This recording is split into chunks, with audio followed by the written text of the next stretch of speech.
They sent on their way from the 1400 meter marker. Generate and Magical Java, not quite there yet in the red. On the outside, Bint El Malak is on the outside, makes it a line of 4. Then Styler, Methane and Mashun, and they're only about 5 or 6 lengths off the leader. Not quite there yet, takes it up, generates a little bit strong at the rail. Magical Java's on the outside and Bint El Malak is on the outside of runners. They are followed then by Methane. Mashun's further back in the run and Styler's the trailer, and it's about 6 lengths off the leader. Not quite there yet. Bint El Malak is second. Generators back in third position. Magical Java's in fourth. Then Methane and Mashun. And at the back is Styler, about 6 or 7 lengths off the leader. About returning to the home stretch. Not quite there yet. Bint El Malak, the blue cap. Then Generate on the outside, Magical Java. Methane's going to go through down the inside. Further back is Mashun as they turn for home. 400 metres to go. Bint El Malak, Generate on the inside, not quite there yet. Magical Java's trying to get into the race. Generate now, not quite there yet, and Magical Java's running on. Now comes down to Generate and Magical Java. Magical Java and Generate, these are the two. Magical Java's just in front. Magical Java won it, Generate second. Third place, not quite there yet, and Bint El Malak.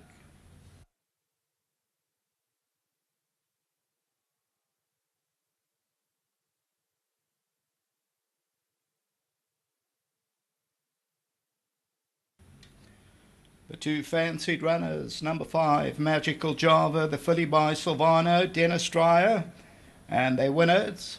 And just get your dividends confirmed. It shows up as the tote favourite at 190, but get those dividends confirmed. Second, number 1, Generate, gets beaten that 3 parts of a length. Third position, if we go to cross, it's a couple of lengths back to number 8, not quite there yet. Fourth place to Bint El Malak. So although 7 runners, they were well strung out.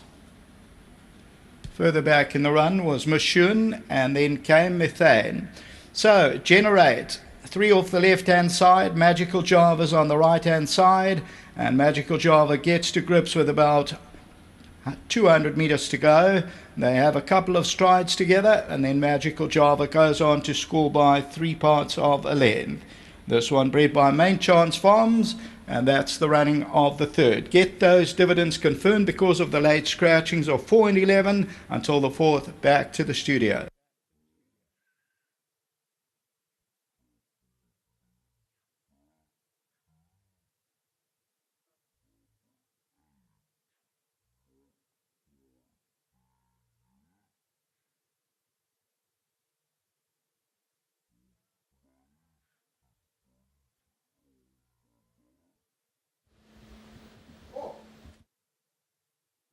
Running of race number 3.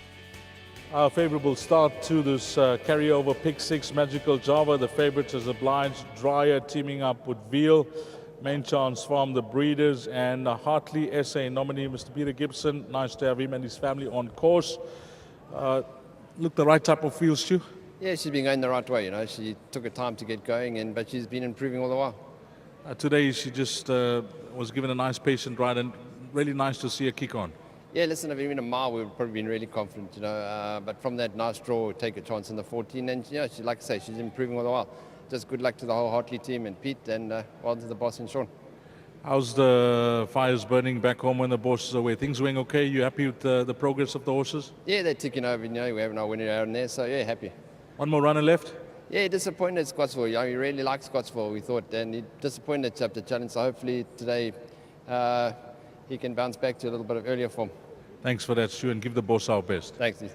Lovely. That's Stuart Ferry. Let's get Sean Veal in. A very busy Sean Veal these days, travelling to and fro Cape Town, KZN. But it's something that you enjoy. It's your job, and it's really nice to go down and partner up with the team when you can in Cape Town. Yes, you know, I'm part of a strong team, like I always say.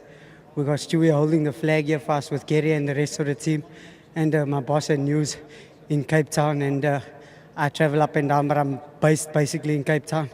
I've only been here for like Thursday. I was here till tonight, and I leave again just now. Yes. So it's nice to spend time with my family. My wife is like my biggest supporter. From day one, when we got together, she's always been one of my biggest supporters in the game, and I'm just so blessed with the family I got.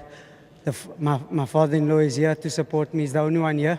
I told the rest of them to come, but my wife can't drive up and down with the two boys, and because I'm flying back tonight. So just well done to Mr. Gibson and to the rest of the owners for the opportunity. To Stewie and Kerry, well done. And this filly won a good race. And to LG panel beaters, this one's for them. Okay, how was the victory today, the type of feel she gave you? Stuart was mentioning a mile you would have been a bit more confident. I won't lie to you. When I watched the last run, I thought today should be hard to beat. And Keegan was supposed to ride it, but Lloyd made a mistake. He went for Mr. Dixon's horse. But Mr. Gibson's father had a share in that one. I think we would have smashed that also today. So just thanks to them for giving me the opportunity, because I was never on this filly. Well done to Stewie for changing it. Anything else from your side? No, that's me. Thanks. Okay, well done, Sean Reed. Peter, come through. Let's get the family in as well. Come through, Trace. Come. Matt, come through. No, family a bit gun-shy for the camera, but they'll get used to it. Coming back to this filly, now, tell us what you liked about her to have purchased her. Look, I mean, she's got a superb pedigree. I have to say that the dam's been pretty disappointing. Yes. Dennis had a son of Trippy out of the mare that he rated but never stood up to training. And that obviously influenced my decision where to send her. But, she was a beautiful yearling. Congratulations to Main Chance, by the way. And she was a good moving horse. And my good friend Matthew Sharkey from Ireland also loved her. He happened to be in the Cape at the time. And so it was one of our shortlisted horses. We've always been trying to upgrade our mares for Mr. Gua. And this was one of the horses. And she took forever to come to hand. She's grown into a really big filly now, and I think that I'm pleased that she seems to have taken after the Silvano side of the family, and that gives us a little bit of hope that she can continue. But really, it's all about Mr. Gua. We've had a tough year, yes, and I'm so pleased that we've got a winner out of this filly. I have to say the barrier trials weren't all that encouraging, and we almost made a decision to pull the plug. So I've got to thank Dennis and Stuart for saying, no, just hang in there, we think she's improving. But no, I'm very pleased, and I'm hoping that the end of the year we've got some lovely runners coming up towards the end of the year. So well done to Mr. Gua. Let's talk about Mr. Gua. For those of you that don't know, I've mentioned it a few times on air. He was one of the first owners from mainland China to actually invest in South African horse racing. And how's his investment progress over the years, Peter? Look, he's grown his numbers, and I think a lot of, as a younger sort of commercial operation with young mares, a stallion, eightfold path that we've obviously invested in, this year has caught us a little bit unawares. The market hasn't really helped that type of horse. So it's been tough out there. But, we've invested in nice quality animals, and of course we're hoping, like everybody else in this industry, that the export market opens up next year, and that will change the playing field, I'm sure. So, it's a long-term plan, and this year's just been a tough one. Well, if you get to chat to him, or if you're receiving this interview, this DVD, Mr. Gua, well done, and hopefully this has brightened his spirits as well. I'm sure it will. Thanks a lot, Dees. Lovely. Last words, sir. You like this horse at the sale, Mr. Sharkey? I bred quite a few winners in the UK. Yes. And I loved her balance. Yes. And I thought she was a very nice filly. I thought she probably, Main Chance thought she would have made more. Yeah. But I'm pleased he's given her the time, because she always needed time. Now, from the time you saw her as a baby to today at the racetrack, I mean, how's she? Totally transformed. Is it? Grown out of all proportions. And she needs the time now. I think she'll keep improving from that run. And how's our stock doing at the farms? I'm sure you visit all the farms and having a look at the horses and the way the breeding operation is going. No, I used to breed in Ireland and the UK. Racing for me is too long-term here. Yeah. It's just, I've got too old for it. Yeah, but you keep yourself well. Oh, I keep fit. I started my apprenticeship in racing. I had 10 years in Newmarket. So, well, pleasure meeting you, and all the best. And thank you very much. All the best. I'm very pleased with Peter. Lovely. Peter, well done. Brought his family along, so the confidence was certainly there. And well done to Mr. Gua. Mr. Gua, hearty congratulations, my man. Number 5, Magical Java, has come through to win 5, 1, 8, and 2, race number 3. Up next, it's the last exotic race number 4, jackpot time 1500, 3 o'clock.